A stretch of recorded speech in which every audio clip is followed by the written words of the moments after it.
incredibly lucky to have such talented and creative artists on show here today. And you know, the Windrush generation made Britain a more vibrant and culturally interesting place to be. So I suppose we are here today to celebrate the contribution of that generation and the difference that they made and they continue to make to everyday life here in the UK. Well, I was driving a bus and this guy I know for about 20 years says to me, "There's another guy I know who wears a kilt, and he says I should come and get you." And it's this guy here, and I've never met him, by the way. He's kind of like the leader. I find very interesting maps is how we used to cut countries up. We've got this line coming down here, that goes like that. And the reason is, there's Mount Kilimanjaro there.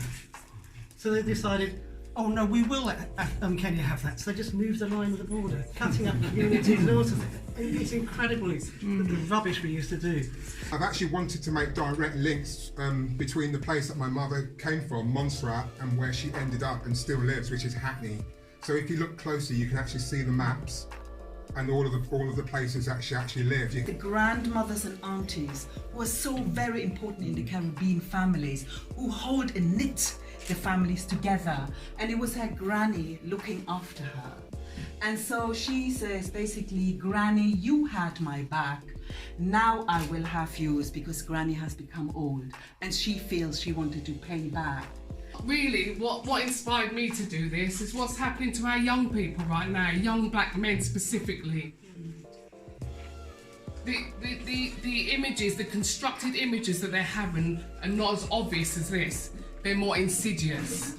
And we need to be aware of that. So if people are having a strong reaction to this, what are they doing about gang violence, you know, the videos that prevail? Basically, it's original adverts from the 1940s about people looking for somewhere to live and places to rent, and the sad kind of poignant face in the centre, opposed with the colours of the wax prints on the bottom. The daughter of an immigrant and also the daughter of a white woman. My mother married my father in the 1950s, and as I told you earlier, because she married him, she was spat on in the street. I didn't really suffer the racism my siblings did because I looked like my mother. I had light sandy hair in those days and grey eyes. I was the most terrified child in England. Salt was mined by slaves in Curacao, so I was fascinated by salt. And we made an installation with found objects under a tree in a migrant area. And it was, when you see it, it doesn't look like a living room, but it's all found things we've just found. And then the last thing I did was to surround the whole space with a line of salt. And in this area, it's an outlaw area. People just take things. So I thought the installation would only last a day. I documented, I thought, okay, tomorrow it's gone. But apparently it lasted for 2 weeks because nobody crossed the line of salt. Oh. If you see the work, it is actually like chalkboard, and she uses calligraphy to like work out, or like sometimes it's full statements, but sometimes it's just scribbles of what she's heard teachers say or what she's heard young people say, and she's got like a big emphasis on mental health for young people and their well-being in these educational systems. And one thing that she really talks about is the use of how mental health is used against black children in the schools to put them into centres, and as a way for like from like the prison, the school to prison pipeline, and actually like their actual mental well-being isn't being nurtured properly. They're being criminalised from really young. When I met him at school the next day, he turned to me, he said, it's very strange that you when they said your name, because that's my name. And I was like, what? And he was like, my name's Wolford. And I was like, so's mine. And then we started to talk more and more about the fact that we had the same name. And we're obviously not twins. Wasn't separated at birth, but how we got the same name. And suddenly it took us on this journey. And Mal's medium is photography, and he wanted to take photos of me, and suddenly we delved into trying to trace this name back to see if we could find a connection between the two of us. One of them, just this doll, as you can see with the hair, This is a widow of a slave in the Caribbean.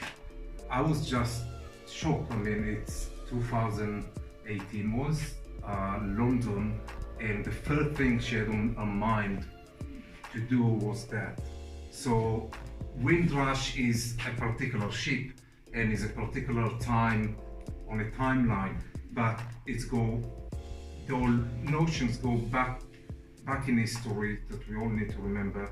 Part of the celebrating African Caribbeans in Sussex, past and present. And we've got mentors who are not filmmakers or they're not rap artists for the youth. So we've got Pat Williams, we've got Charlie Williams, we've got Dr. Ya. So it's an ongoing journey.